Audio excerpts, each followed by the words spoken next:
Zafin so ya shige raina ya farmakan banzakan haka ba, idanuwa suna ta kokawa rashin kiwa za na jure ba.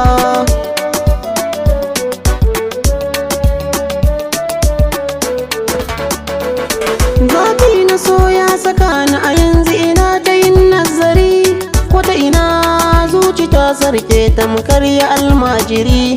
Bana zuwa a jiki na ina tafiya ina jinjiri, kuma a kwance na ke ido hawaye na yayo bari. Na rasa komai duniya ba daɗi ina biɗar agaji,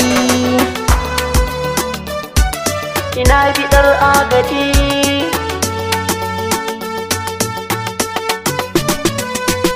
Na so ta kullum da juna sai min yi zance, tunani na auren mu za a yi babu kauce. Cikin raina guri ta samu ko ta yi kwance, Allah sarki ashe hakan duk kaddara ce. Ina santa amma a yanzu min yau rabewa,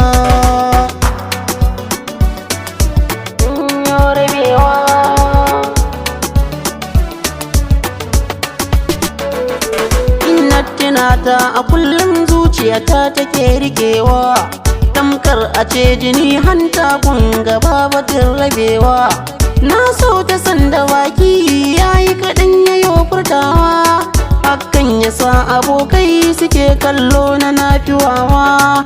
Amma a yanzu na gane dukka batun su babu ƙarya,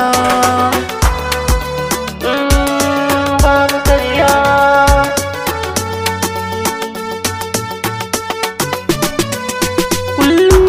A zaune ido na hawa yake zubowa, na kasa in yi komai bacci ido na bai rufewa. Har ma ina tunanin ya za aina yau mantawa, moni na ta faɗa min addu'a zan ta ambatowa. In har kayo hakan tabbas komai za ya yi wucewa.